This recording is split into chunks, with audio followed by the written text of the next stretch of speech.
continuando o nosso módulo Emergências Hipertensivas, e hoje a gente vai falar sobre edema agudo de pulmão, o famoso EAP. O que é isso? É tudo igual? É só hipertensivo que existe? Como é que tratamento é fácil? Vamos entender, pessoal, tudo isso aqui e desmistificar esse edema agudo de pulmão. Vocês vão ficar craque para tratar de uma maneira segura o edema agudo de pulmão. E aí a gente vai começar com um caso clínico, aquele caso clássico para a gente fixar melhor o conteúdo. Mulher de 76 anos, obesa, hipertensa, né, em uso de hidroclorotiazida de maneira irregular. Da entrada com uma dispneia intensa, 6 horas, com piora progressiva. Você vê que tudo muito agudo, né? Às 6 horas ela começou com dispneia e a 30 minutos ela tá em dispneia franca, em repouso e não consegue nem deitar. Nega outros sintomas associados. A pressão da admissão dela era de 230 por 120, frequência cardíaca de 120, saturação de 88% em ar ambiente, portanto desaturando, taque dispneica, murmúrio vesicular globalmente reduzido, talvez porque ela seja obesa, e ausência de turgência jugular patológica ou edemas em membros inferiores. Dado importante. Iniciado o MOV, né? Então, monitorizada. Oxigênio inicialmente ali na entrada dela, como ela está desaturando, coloca uma máscara não reinalante, tá? Para atingir ali uma saturação melhor, mais rápido. Pega o acesso venoso periférico, pede para a técnica coletar já o acesso venoso periférico e já pede para ela coletar os exames importantes para essa paciente, que é a troponina, função renal, eletrólitos e uma gaso arterial, porque ela estava, obviamente, desaturando. E, além disso, o eletrocardiograma, e esse era o eletrocardiograma da paciente. O que ele tinha, pessoal? Então, era um ritmo taquicárdico, né? O eletro foi bem feito, ó, na técnica correta, que é 10 milímetros por milivolt, 25 milímetros por segundo. E o que a gente vê aqui? Um ataque sinusal. Por quê? Porque a frequência é maior que 100. Aqui, mais ou menos, eu tinha feito a conta da 12 quadradinhos entre o RR, vai dar 125 de frequência. E um ataque sinusal porque tem P positivo em D1, D2 e AVF, negativo em AVR. Ok? Que mais que a gente vê nesse eletro? A gente vê que o paciente tem uma sobrecarga de ventrículo esquerdo, e aqui eu gosto muito de usar, tem vários, a gente já falou isso nas aulas, né? Mas tem vários scores, critérios para definir sobrecarga de ventrículo esquerdo. Eu gosto muito do Pegueiro Lopresti porque ele é mais fácil de memorizar e tem a melhor acurácia de todos, que é simplesmente contar os quadradinhos aqui no S de V4 e somar com o maior S que tiver no eletro, que no caso eu achei o V3 e somei. Se der mais do que 23 para a mulher é sobrecarga, mais do que 28 para o homem é sobrecarga. Como era uma mulher, aqui vai dar mais ou menos 35, portanto fecha como sobrecarga de VE. Além disso, ela tinha sobrecarga de átrio esquerdo também, porque se a gente olhar em V1 eu tenho o índice de Morris, que é um quadradinho, cabe aqui nessa fase negativa da onda P em V1, e em D2 a onda P tem mais do que 120, na verdade tem 120 milissegundos, portanto fecha para sobrecarga atrial esquerda do VE e um ataque sinusal. Então esse era o eletro da paciente. Agora vamos entrar um pouquinho aqui no edema pulmonar e vamos entender o que é isso de uma vez por todas.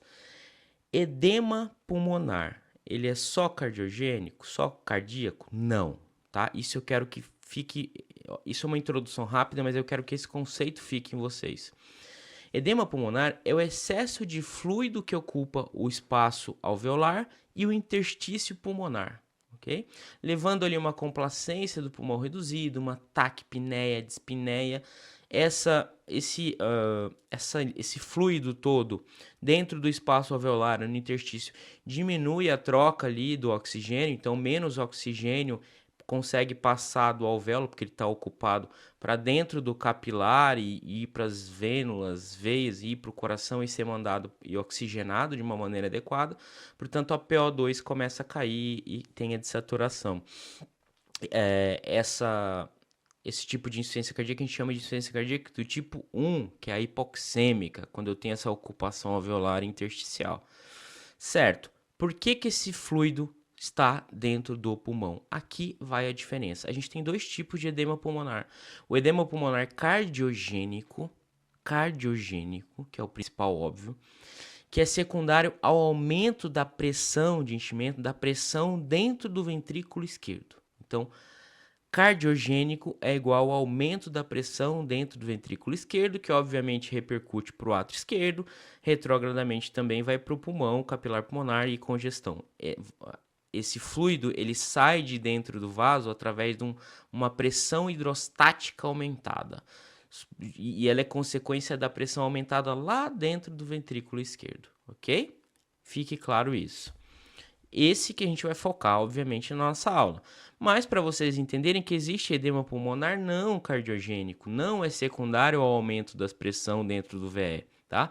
A pressão do VE vai estar normal. O problema é que eu posso ter uma lesão capilar direta ali, uma lesão por inflamação, por infecção, por N motivos, eu tenho uma lesão do capilar, esse capilar perde a integridade dele normal, e aí ocorre o extravasamento desse capilar que, sem a parede íntegra para dentro do espaço alveolar, para o alvéolo, e esse fluido geralmente ele é rico em proteínas, processo inflamatório, ok?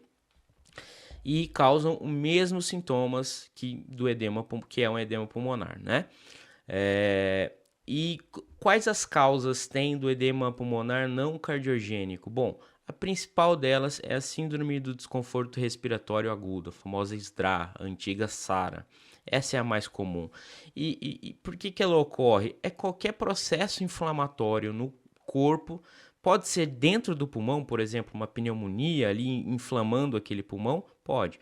Mas geralmente é relacionado à circulação ali de mediadores inflamatórios e aquilo obviamente chega no pulmão, nos capilares, inflamam os capilares, há um extravasamento de líquido rico em proteína e isso faz com que ocorra o edema pulmonar. E esse edema ele é progressivo, grave, ele tem uma característica da síndrome do desconforto respiratório que ele é pendente, ele é gravitacional dependente, então ele se acumula aqui, eu vou ter consolidações bibasais do pulmão, isso vai progredindo, gerando ali uma hipoxemia refratária, um estado muito grave. Quais as causas? Pancreatite, sepse, choque séptico, qualquer coisa que inflama pode causar inflamação grave, pode causar síndrome de desconforto respiratório agudo. Qual outras causas, tirando a SARA? Bom, a gente tem o edema pulmonar de reexpansão. O que é isso, Bruno? Pessoal, aquele derrame pleural grande, maior que 1 litro, 1,5 litro, e você tira aquele derrame mais do que 1 litro rapidamente, o que pode acontecer? Aquele pulmão que estava colabado, atelectasiado, empurrado pelo aquele líquido, ele expande muito rápido e a ruptura, a lesão inflama aqueles capilares pulmonares e gera ali também todo o processo de extravasamento, né, de inflamação, e toda inflamação gera edema, certo? Então, cuidado ao fazer toracocentese, sendo de alívio, sendo em selo d'água, para não tirar muito rápido 1 ou 1,5 litro, que pode causar esse tipo de edema de reexpansão. Existe um edema pulmonar neurogênico, a gente não tem muita explicação do que seja isso, talvez por uma ativação, uma cascata adrenérgica muito intensa que lesa os capilares e faz uma lesão inflamatória nos capilares, que aí pode ser por AVCH, TCE grave, estado de mal epilético. Perceba que não é lesão direta, não é um trauma que aconteceu no pulmão, é um processo ali do sistema nervoso central, uma patologia do sistema nervoso central que está levando a um edema pulmonar. Outras causas menos comuns, medicamentos, que aí eu dou destaque ao fentanil e a amiodarona, que são os mais usados e podem causar esse tipo de edema, que ele é não cardiogênico, tá, pessoal? O edema pulmonar por vapor, que é chamado de EVALI, né, que é aquele cigarro eletrônico, pode gerar uma lesão pulmonar direta, e também o edema pulmonar direto ali por toxicidade da cocaína e do crack. Então, essas aqui são todas as causas não cardiogênicas, mas obviamente a gente vai falar sobre as causas cardiogênicas do edema pulmonar cardiogênico. E aqui eu quero que você respire um pouco e lembre deste slide. Eu quero que você lembre desse slide, porque é um fator muito confundidor dos alunos, dos médicos já experientes de pronto-socorro. Existem dois tipos de edema pulmonar cardiogênico, tá? Lembra que cardiogênico é secundário ao aumento da pressão dentro do ventrículo esquerdo. Ponto. É por isso que se forma o edema pulmonar cardiogênico. E esses dois tipos eles são diferenciados em relação ao tempo de instalação deste aumento da pressão dentro do ventrículo esquerdo, ou o tempo de instalação da congestão pulmonar. Nos pacientes que o tempo de instalação ele é subagudo, ele é gradual, a congestão é progressiva, eu estou falando de insuficiência cardíaca descompensada.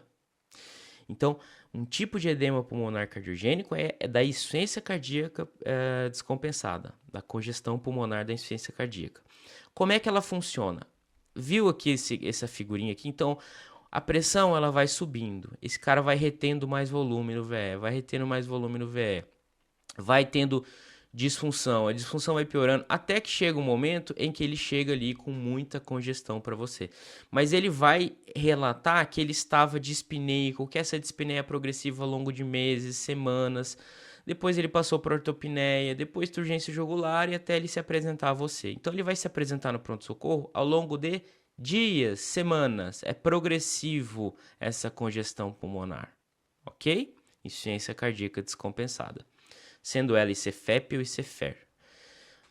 Olha a diferença agora do edema agudo de pulmão, o EAP. É totalmente diferente da IC descompensada. O EAP é uma entidade diferente, é um outro tipo de edema pulmonar cardiogênico com instalação completamente diferente, porque aqui a instalação é hiperaguda. Esse paciente ele vai evoluir do normal, sem dispneia, ao edema agudo de pulmão, à congestão máxima em apenas algumas horas. O tempo de instalação é muito rápido. Então é aquele cara que ele vai estar falando para você: ô, doutor, eu tava, 2 dias atrás, um dia atrás eu tava normal, não tem dispneia, eu subi escada.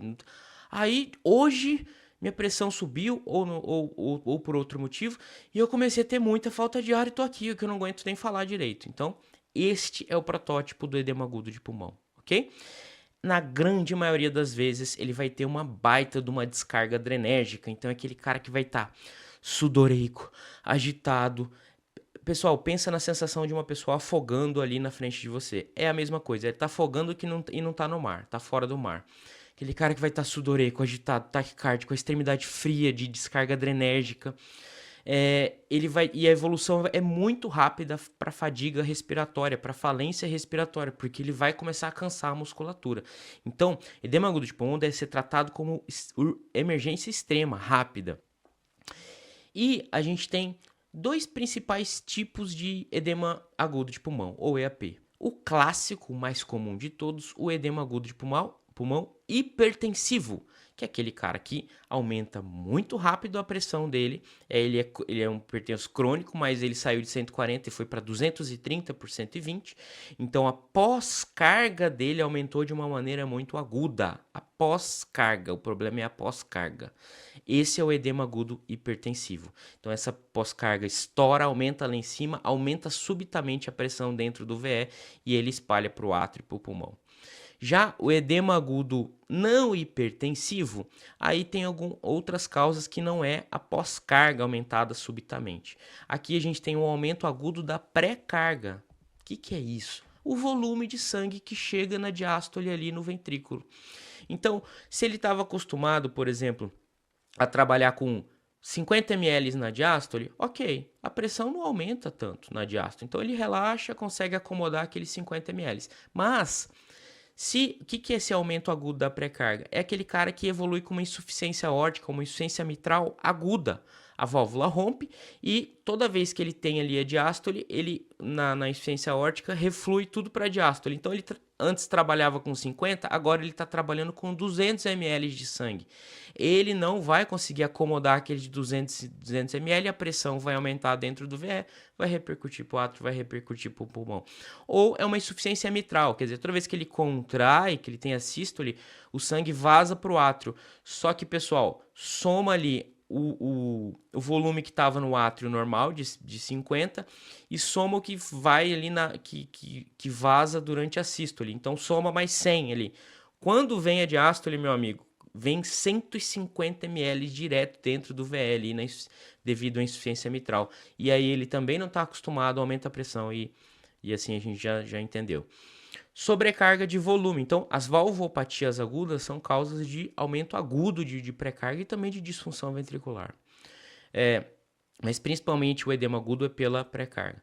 E a sobrecarga de volume agudo. Por exemplo, o paciente está internado lá para cirurgia de vesícula e aí geralmente os cirurgiões gostam de deixar aquele soro de manutenção e o paciente está lá 3 dias ali na maca recebendo 4, 5 litros de soro todos os dias, 3 litros de soro todo dia. O que vai acontecer? O VE dele, que era acostumado com 50, agora vai ter que trabalhar com uma quantidade absurda de volume. A diurese dele não é capaz de tanto volume que ele tá de contrabalancear, e ele vai acumulando aquilo, vai fazendo uma hipervolemia e pode gerar o edema agudo de pulmão. Então é aquele cara que ele tá lá na cirurgia, tá 3 dias lá, super bem, tem nada de coração, não tem nada de edema de insuficiência cardíaca, de repente, entra edema agudo de pulmão, levam pro pronto-socorro ali, pra sala de emergência pra você, ele tá em edema agudo de pulmão, ele é cardiopata. Não, ele é excesso de líquido, tá? Então esse é o cenário do edema agudo não hipertensivo por sobrecarga de volume.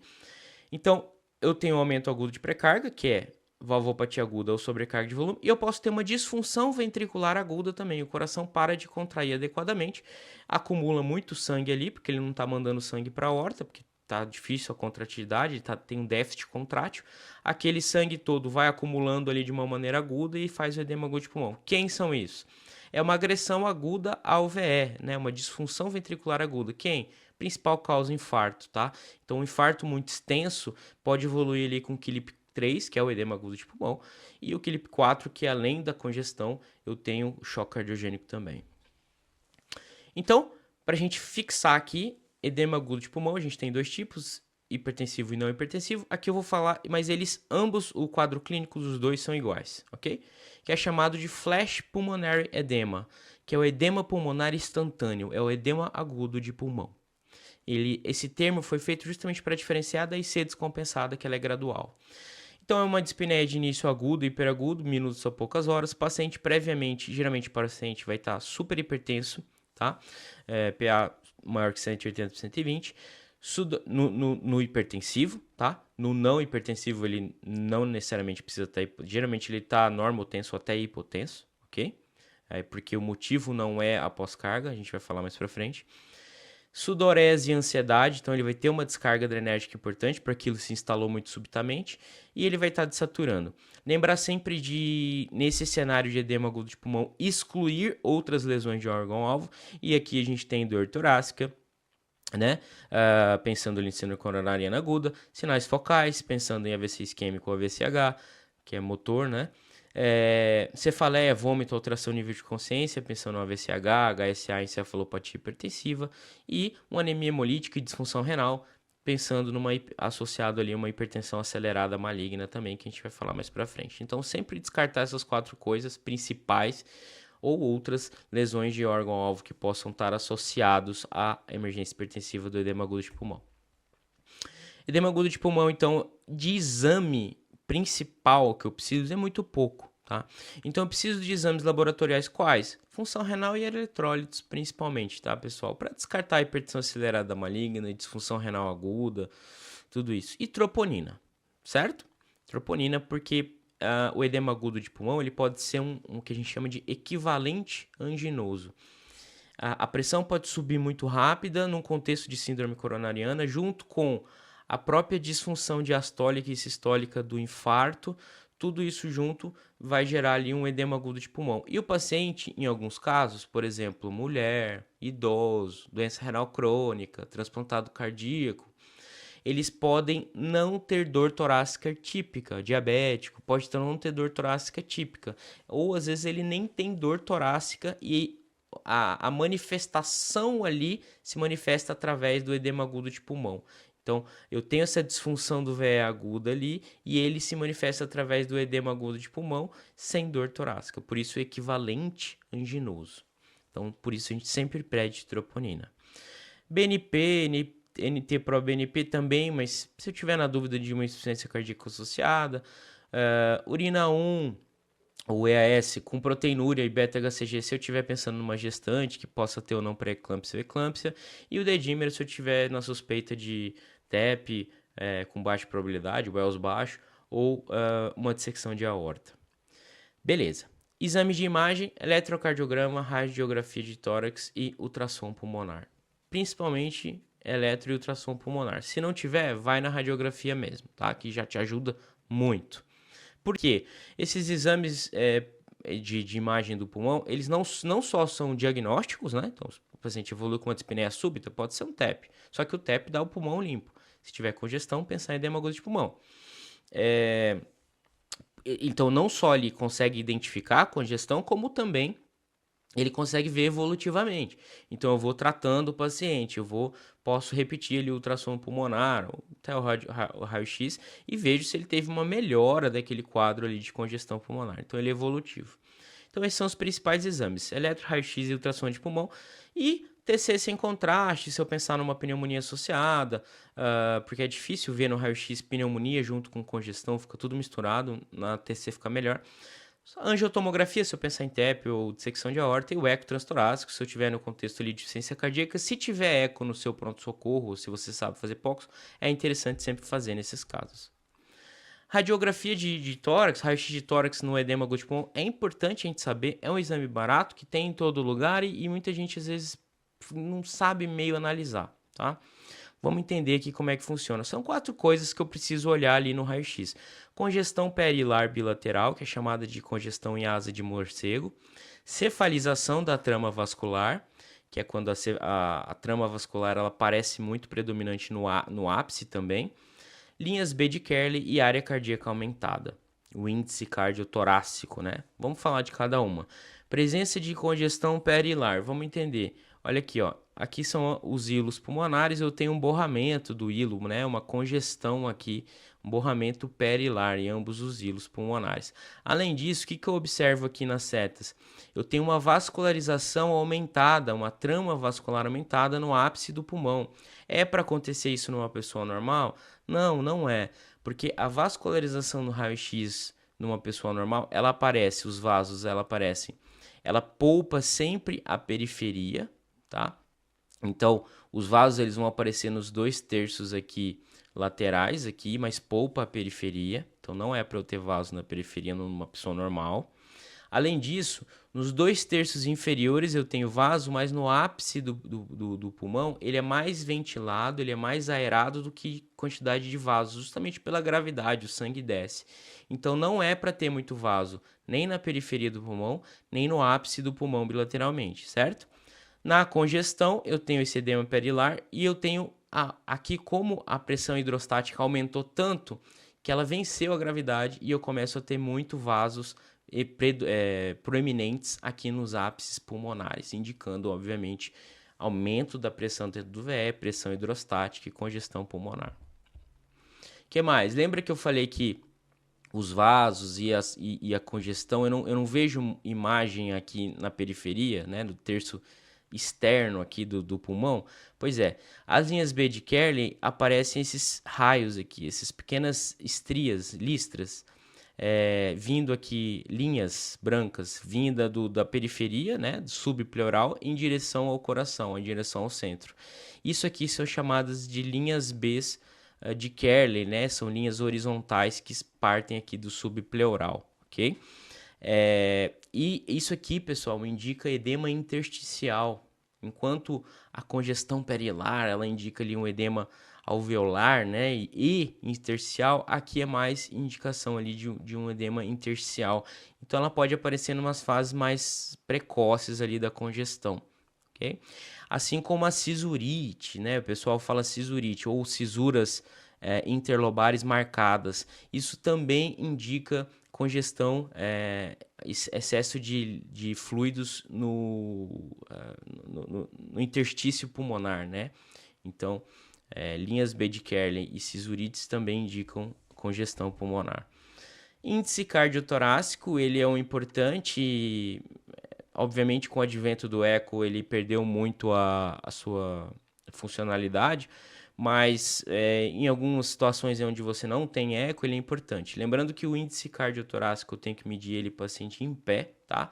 Nunca deitado, porque deitado o coração espalha e eu perco o parâmetro. Como é que eu meço aqui o coração? Eu venho na extremidade, de uma extremidade à outra, né, horizontalmente. Essa extremidade que é formada pelo átrio direito, né, principalmente. E eu pego aqui até a ponta do coração, que é o ápice do coração, que é pelo VE. Então, eu meço aqui o comprimento do coração, deu 16. Depois disso, eu venho aqui no seio costofrênico, né? E meço de um lado ao outro do tórax, na região maior do tórax. Deu 24, divido 16 por 24, eu vou achar 0,66. Se der maior que 0,6, essa divisão do comprimento do coração do tórax, por isso cardio torácico, aí mais que 0,6 indica cardiomegalia. Aqui ultrassom pulmonar, muito importante, um exame não invasivo, sem radiação, e assim, vai cada vez mais ficar mais difundido. O que eu vejo aqui?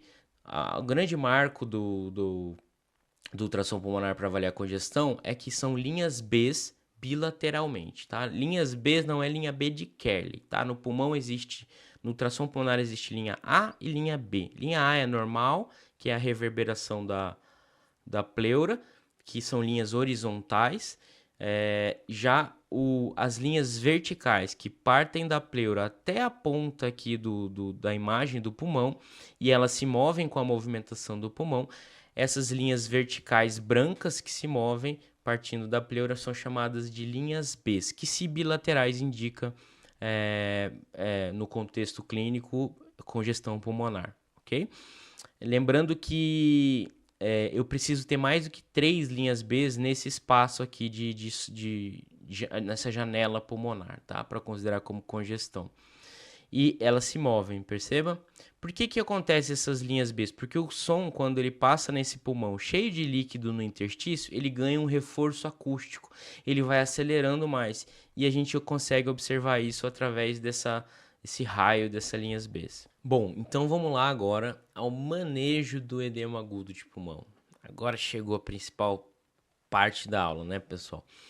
E eu digo que o manejo do edema agudo, para vocês memorizarem, ele tem 3 pilares fundamentais. Primeiro, estabilização respiratória. A principal causa do edema agudo de pulmão é a fadiga respiratória e insuficiência respiratória. Então, estabilização respiratória é importantíssima. Controle pressórico e tratar a congestão pulmonar, que é o outro pilar. E o outro é investigar as emergências hipertensivas, que a gente já falou quais são e quais você deve investigar e quais sintomas pesquisar. Estabilização respiratória, tá? Um pouquinho aqui da parte respiratória. Edema agudo de pulmão vai levar ali a um distúrbio VQ, né? Que são áreas pouco ventiladas, porque o alvéolo está ocupado de líquido, não entra oxigênio dentro da circulação, cai o oxigênio, eu tenho uma PO2 menor que 60, uma hipoxemia e uma desaturação no monitor, tá bom? Menor que 90% em ar ambiente. O que eu vou fazer? Inicialmente, na entrada total do paciente, no momento do MOV, eu vou já prover ali rapidamente um oxigênio para ela, tá? Enquanto eu chamo a fisioterapeuta ou a equipe de enfermagem para montar ali, para você também, para você montar ali a VNI do paciente, a ventilação não invasiva, porque este é o tratamento principal do edema agudo de pulmão, é a VNI, ok? Porque aqui a VNI ela não só dá o oxigênio, mas ela pressuriza, ela dá pressão dentro do pulmão. Para quê? Para o pulmão se expandir melhor e redistribuir, mandar para fora aquele líquido todo que está dentro do alvéolo do interstício. Então, a VNI ela não é só para prover oxigênio, a VNI ela é terapêutica para o próprio edema agudo de pulmão. Bom, ela é capaz de expulsar aquele líquido todo que está ali no edema agudo e ela reduz mortalidade ali agudamente no cenário do pronto-socorro nos pacientes com edema agudo de pulmão. Então, a VNI a gente vai instalar ela e vai manter ela por 1 hora. O paciente teve melhora com a VNI, ele não precisa ter uma melhora total, tá, pessoal? Mas ele melhorou a de saturação. Eu faço 1 hora, tiro e ver como que ele fica. Não, ele melhorou a saturação, mas ainda está desaturando um pouco, ok? Melhorou a taquipneia, já não está mais fadigando, a frequência respiratória reduziu muito, ok, show de bola. Vou manter o tratamento de controle de pressão e de congestão enquanto eu vou seguindo com a VNI até ele ter uma melhora completa e total. Mas fiz a VNI durante 1 hora, tirei a VNI, o paciente está igual ao que ele entrou, pessoal. Continua taquipneico demais, não consegue falar, usando musculatura acessória, desaturando. Você tira a VNI e vai para 85 de novo, como ele entrou. Bom, nesse caso ele falhou a VNI, não adianta ficar insistindo. Vou realizar a intubação orotraqueal e manter ele em ventilação mecânica, ok? Então, esse período de 1 hora na VNI é fundamental. Depois tirou a VNI depois de 1 hora e observa o paciente. Agora vai um detalhe importante. Se o paciente já der entrada para você no pronto-socorro, com sinais iminentes de parada respiratória ou de fadiga, ele está completamente fadigado, ele vai parar de respirar. O que é esse cara? É aquele cara com respiração paradoxal. O que é isso? Pessoal, eles já estão os músculos intercostais estão tão cansados que ele está respirando pelo diafragma. Então, a barriga dele respira. O tórax não expande mais. Esse cara é extremamente preocupante, sinais iminentes de parada respiratória. O que mais? Ele vai começar a ficar puxando muito ar, mas assim, bradipneico, porque ele já está cansado. Uso excessivo de musculatura acessória, tiragem de fúrcula, de saturação. Então, nesse contexto todo, a gente define sinais iminentes de parada respiratória. Esse paciente tem que não fazer VNI, mas indicar direto intubação orotraqueal e ventilação mecânica nesses casos. Como é que a gente vai realizar a VNI ali no edema agudo de pulmão? Bom, classicamente, a maioria dos estudos usaram o CPAP, né? Porque foi o primeiro a ser desenvolvido a ventilação não invasiva com pressão positiva. O aparelho do CPAP, que ele era pequenininho, era só um compressorzinho, ele foi o primeiro a ser desenvolvido. Então, a maioria dos estudos usou o CPAP, mas eu posso usar o BiPAP também, não tem problema nenhum, tá bom? Então, usando ali o CPAP, o que eu faço? O CPAP é o Continuous Pressure Airway. Então, Positive Pressure Airway. Então, eu faço uma pressão positiva constante. Então, a pressão na inspiração é igual à da expiração. Então, eu pressurizo constantemente aquela via aérea. Então, eu fico pressionando ali com pressão positiva e oxigênio aquele pulmão para ele se expandir e para ele expulsar o líquido. Eu começo com quanto de pressão? Lembrando que a pressão é uma só, é um nível de pressão só. 3, tá? Começo baixo e vou subindo de 2 centímetros de água de 2 em 2, eu vou aumentando de 2 em 2, até ele se acoplar bem, começar a respirar bem. Geralmente ele atinge ali 8 a 10 centímetros de água, tá bom? Mas se ele atingir ali 5, 7 e ele ficar estável bem, deixa ali ele pressurizando com esse nível de pressão. Beleza. Então, começa com 3 a 5 e vai subindo de 2 em 2. Às vezes, o paciente fica desconfortável, tá? Isso é normal. Então, para ele acoplar melhor, o que a gente pode fazer? Obviamente, escolher uma interface, uma máscara mais adequada possível, onde eu não tenho escape, porque se tiver escape, eu não estou dando pressão positiva ali, tá? Aquela pressão que eu estou dando não é a mesma, porque está vazando a pressão por ali. Então, não pode ter escape nenhum, ok? Então, usar uma máscara adequada e a outra, eu posso lançar mão de algumas drogas para acalmar um pouco o paciente. Quais? Morfina, 2mg EV ali, tá? Fazer lentamente.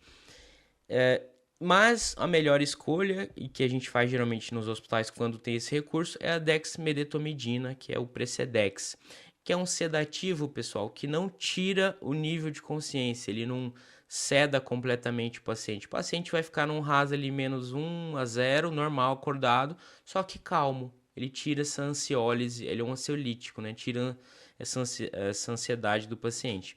Então, é um remédio muito interessante. Como é que eu faço? 2 ampolas, que é 4 ml, 2 ampolas, em 96 de soro para completar 100 de solução. Começo com 3 ml, vou até 14 ml hora para estabilizar o paciente. Lembrando que o efeito colateral em doses mais altas, acima de 14 ml hora geralmente, posso ter bradicardia, então cuidado. Beleza. Bruno, fiz VNI, 1 hora, observei, na hora que eu tirei, tava tudo igual, tava muito ruim, fadigando. Bom, agora a gente vai entubar, certo? E a gente vai entubar como? Com a sequência rápida de intubação, tá, pessoal? Para quem não lembra aqui, tem os 7 P's da sequência rápida de intubação. Não é o objetivo da aula, mas eu vou preparar o paciente, vou preparar o material, pré-oxigenar ele ali por uns 3 minutos no mínimo, até atingir 100% de saturação. Depois eu posso realizar a pré-medicação, que é o fentanil, depois indução com sedativo e em seguida paralisia. Posicionar o paciente com o coxim na nuca, tá? Com o coxim no occipício do paciente aqui no occipito dele. E não é ali no pescoço, tá? Então, cuidado para não fazer esse movimento que aí você desalinha os eixos. Então, aqui é na nuca, né? No occipício, o coxim. Depois de posicionar o paciente, vou introduzir laringoscopar, colocar o tubo e depois, no pós-intubação, fixar e pedir um raio-x para saber a altura desse tubo. Ele tem que ficar 2 centímetros, 2 dedos ali mais ou menos acima da carina no raio-x. Beleza. Quais drogas eu uso? Primeira droga é analgesia, depois segunda droga sedativo, terceira droga por último eu vou aplicar o bloqueador neuromuscular. Essas são todas as drogas que a gente pode usar, tá?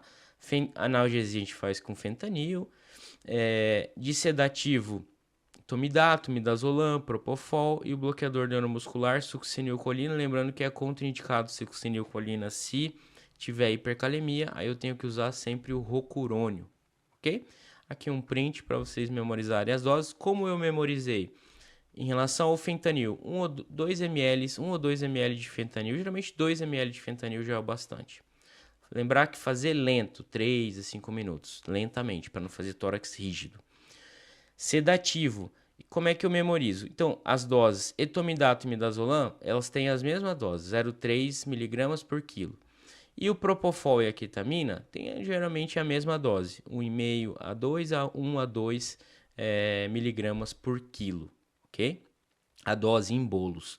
E o succinilcolina e o rocurônio também tem a mesma dose, 1 a 1,5 miligrama por quilo EV em bolos. Combinação aqui das drogas de intubação nos cenários clínicos, então cardiopata, hipotenso, instáveis. Você não vai fazer fentanil e vai fazer etomidato ou ketamina, tá? O etomidato uma ampola, ketamina uma ampola também. Injúria neurológica, um paciente com PA normal ou paciente com edema de pulmão hipertensivo, aí sim você vai fazer os 3, fentanil, 2 ml hora, propofol, 10 ml EV e succinilcolina, uma ampola EV.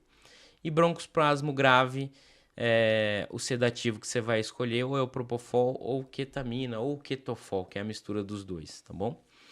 Cedo analgesia de manutenção, entubei, botei em ventilação mecânica, peço para a enfermeira preparar a cedo analgesia de manutenção. Como é que eu faço? Midazolam, que dá 20 ml, 2 ampolas de 10 ml, mais 80 ml, começa com 2 até 20 ml hora. E o fentanil você pode fazer puro ou diluído, também igual ao midazolam, 20 ml em 80 de soro, faz de 2 a 4 ml hora diluído, ou puro, 1 a 2 ml puro. Beleza. Estabilização respiratória, já entendemos aqui. Agora vamos falar um pouco do controle pressórico e da congestão. E para isso, eu quero que vocês entendam rapidinho o princípio do tratamento do edema agudo hipertensivo e do não hipertensivo. Primeiro vamos falar do hipertensivo, que é o astro aqui da nossa aula, que é emergência hipertensiva. Bom, edema agudo de pulmão hipertensivo. Por que ele surge então? É aquele fera que está lá com a pressão controlada, ou às vezes ali um 14/9, mas que do nada a pressão dele vai lá para cima. Por quê? Talvez ele esqueceu de tomar o remédio, fez uma libação alcoólica, tudo que aumenta a pressão ali. Estresse, enfim. Comeu muito sal, comida, né, com muito muito sódio. O que vai acontecer? A pressão dele vai lá para cima. Portanto, a pós-carga dele sobe muito rápido, pessoal. Lembrando que esse cara, como ele é crônico, a maioria das vezes ele vai ter uma hipertrofia ventricular muito grande. E a hipertrofia, ao mesmo tempo em que cresce a parede de músculo, a cavidade vai reduzindo. Então ele já trabalha ali, pessoal, com uma cavidade mais reduzida, certo?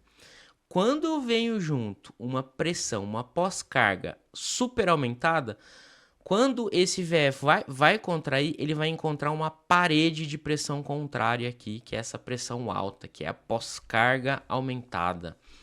E isso faz com que o quê? O VE, que ele já é um VE mais duro pela hipertrofia, ele não aquela pressão toda ela é repercutida imediatamente dentro do ventrículo esquerdo.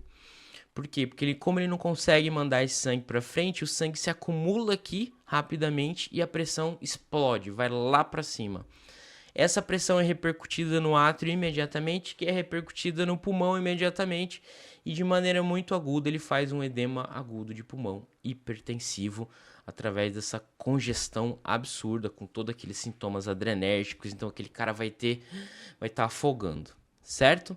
Neste cenário do edema agudo hipertensivo, quem que é o grande astro aqui? O grande astro é o vasodilatador. Porque essa é a principal causa do aumento da pressão de enchimento, da pressão dentro do VE.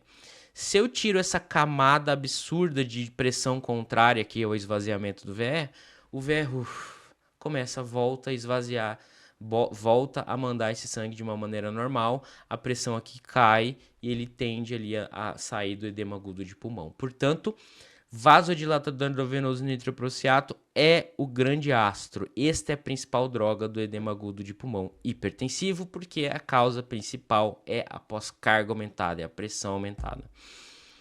Furosemida tem relevância aqui no edema agudo de pulmão hipertensivo? Tem, mas primeiro eu devo iniciar aqui o vasodilatador, tirar essa pós-carga. Se ainda sobrar um volume de sangue aqui residual, que também está contribuindo para aumentar a pressão aqui, não está deixando ele melhorar completamente, só com o abaixamento aqui da pós-carga, aí eu posso fazer uma dose baixa de furosemida para tirar um pouquinho de líquido aqui dentro para voltar ao normal essa pressão do VE. Baixa, 1 a 2 ampolas EV, tá?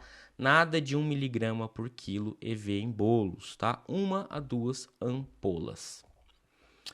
Olha a diferença agora do edema agudo de pulmão não hipertensivo, que ele é diferente. O problema aqui também é o aumento da pressão dentro do ventrículo esquerdo, aquela pressão dentro do VE que é repercutida para o átrio. Mas por que essa pressão aumenta? Não é diretamente pela pós-carga aumentada, mas sim pelo aumento da pré-carga, ao aumento da quantidade de volume na diástole que esse paciente recebe e está lidando ali antes de contrair, né? Por isso pré-carga, aquele volume diastólico final, ele está passando do limite, o balde está transbordando e a pressão está aumentando ali. Então esse é na mente de vocês, pensa que aumento de pré-carga ali nesse cenário de sobrecarga de volume, ou valvopatia aguda, insuficiência aórtica e mitral aguda, pensa que é um balde que está enchendo de água e está transbordando, certo? Então, é devido ao aumento de volume rápido de sangue dentro do VL, aumentando a pressão. Ou é porque ele não está contraindo adequadamente. Se ele não contrai adequadamente por uma disfunção do VE aguda, esse sangue ele não sai adequadamente, ele se acumula aqui e também esse acúmulo vai aumentando a pressão dentro do VE. Então, tenho duas causas do edema de pulmão não hipertensivo: aumento de pré-carga e ou disfunção do VE. Por que e ou? Porque uma valvopatia aguda, a principal causa é aumento da pré-carga, mas também pode causar disfunção do VE. Então, esses casos, IAM e valvopatia aguda, eles andam juntos, tá? Então, aumentei aqui a pressão do VE, aumentei do átrio e eu tenho um edema pulmonar agora não hipertensivo. Posso ter a pressão normal? Posso. Posso estar um pouquinho aumentado? Posso, mas perceba que não é a principal causa o aumento da pós-carga, em sim o aumento da pré-carga ou da disfunção do VE. Aqui, qual é o principal astro para melhorar a congestão pulmonar? Aqui sim, pessoal, é a dose alta de furosemida. Porque aqui eu preciso esvaziar esse VE, tirar esse excesso de líquido que está se acumulando aqui para eu reduzir essa pressão dentro do VE, certo? E qual a dose da furosemida, que é a grande droga aqui do EAP não hipertensivo? É uma dose alta, é um bolos de 1 miligrama por quilo, tá errado aqui, tá, pessoal? 1 miligrama por quilo EV em bolos, quer dizer, uma dose alta. O cara tem 80 quilos, 80 miligramas dá 4 ampolas, ok? E não 1 a 2 ampolas, igual é do EAP hipertensivo. Geralmente, posso ter que associar um inotrópico, né? Se eu tenho disfunção ventricular, se eu tenho um componente de disfunção ventricular. Para quê? Porque a furosemida vai esvaziar o VE de excesso de líquido e a disfunção e o inotrópico vai aumentar a contratilidade ali do VE para expulsar mais sangue para a aorta, diminuindo também a quantidade de líquido de sangue aqui dentro do VE, caindo mais a pressão, certo? Então, a maioria das vezes, se tiver disfunção ventricular aguda, eu tenho que associar um inotrópico. Beleza, e a pós-carga, Bruno, ela contribui? Contribui, né? Por quê? Porque a gente sabe que quando a gente tem principalmente uma disfunção do VE, uma disfunção do VE aguda, esses pacientes eles têm uma ativação adrenérgica, e isso faz vasoconstrição e aumenta a resistência vascular sistêmica.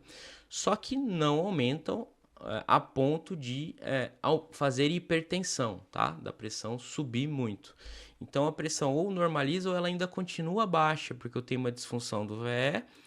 Como mecanismo compensatório, eu ativo o sistema adrenérgico para fazer vasoconstrição para essa pressão não cair. Então ele nunca vai ser hipertenso, tá? Ele vai ser geralmente normotenso ou hipotenso. Mas a pós-carga contribui aqui para prejudicar e aumentar a pressão do VE aqui em alguns casos.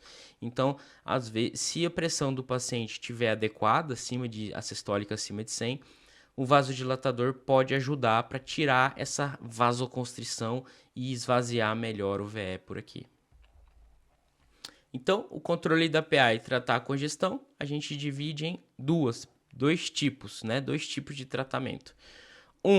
Que é aquele que é sobrecarga de volume, pré-carga ou disfunção ventricular, em que a gente vai ter diurético numa dose alta, 1 mg por quilo EV em bolos, tá? Lembrando que pacientes que já usavam em casa furosemida, por exemplo, 40 miligramas, eu tenho que dobrar a dose EV no bolos. Então, por exemplo, ele usa 40 miligramas, eu vou dobrar, vou fazer 2 vezes, vou fazer 80 miligramas EV, certo? E depois você vai seguir com uma dose alta também, 2 a 4 ampolas ali de 8 em 8, 6 em 6 horas, conforme a volemia. Inotrópico pode ser necessário se eu tiver disfunção ventricular e for a causa aqui, né, da congestão também. Vasodilatador posso fazer se a pressão sistólica tiver maior do que 100. Se tiver menor, não faço. Eu escolho geralmente nitroprussiato de sódio, lembrando que no infarto a gente usa o nitroglicerina, e vou tratar a causa base. Portanto, diurético, inotrópico e vasodilatador. Já no edema agudo hipertensivo, né, secundário ao aumento da pós-carga, aí o grande alvo vai ser reduzir a pós-carga através do nitroprussiato de sódio, essa é a principal droga. O objetivo, reduzir a PA a menos de 14 por 9 ou 140 por 90 na primeira hora já. Então, na primeira hora ele tem que estar menor que 14 por 9, a PA normalizada. Se depois de normalizar a PA ele ainda continuar um pouco sintomático, com sinais de congestão residual ali, eu faço essa furosemida 1 a 2 ampolas e observo dose baixa, sempre observando o paciente. O paciente controlou a pressão, ficou estável durante 24 horas ali com as drogas endovenosas, aí eu associo o antihipertensivo oral, tá? Após 24 horas, faço ele junto, o EV com o oral, e vou aumentando o oral e diminuindo o EV até que o vasodilatador endovenoso saia completamente, fico só com o oral e do alto para o paciente. Agora sim, vamos tratar o nosso paciente, pessoal. Então, era aquela mulher de 76 anos que entra com edema agudo de pulmão hipertensivo. O que eu faço? MOV, né? A gente já falou. E vou, primeiro, controle ali da pressão e da congestão. Primeira coisa, Reduzir pós-carga de imediato. Nitroprussiato de sódio, objetivo menor que 14/9 na primeira hora. Depois disso, ainda mantém esse congesto, vou fazer diurético, tá? Se ainda depois de ainda com a pressão controlada, ela ainda está congesta. Vou fazer quanto? 1 a 2 ampolas de furosemida. Estabilização respiratória, VNI, se em 1 hora falhar, IOT. E, obviamente, vou descartar outras emergências hipertensivas associadas. Essa seria a prescrição da paciente, então dieta zero, nitroprussiato de sódio, uma ampola em 240, começar com 2 a 3 ml horas e aumentando de 2 em 2 até atingir 140 em 1 hora, menor que 140. Furosemida, 2 ampolas, EV a critério, né? Se o nitroprussiato não resolver. VNI agora, tá? VNI imediatamente. Drogas, se necessário, para intubação, bota a critério já, porque se ela evoluir rápido ali para necessidade de intubação, já está prescrito. Então, você já prescreve ali fentanil 2 a 3 ml, propofol 10 ml, succinilcolina, uma ampola EV. Já prescreve a sedonalgesia também, né? A critério médico óbvio, tá, pessoal? Se ela falhar, VNI. Midazolam, 20 ml em 80, ou fentanil puro ou diluído 20 ml em 80 também.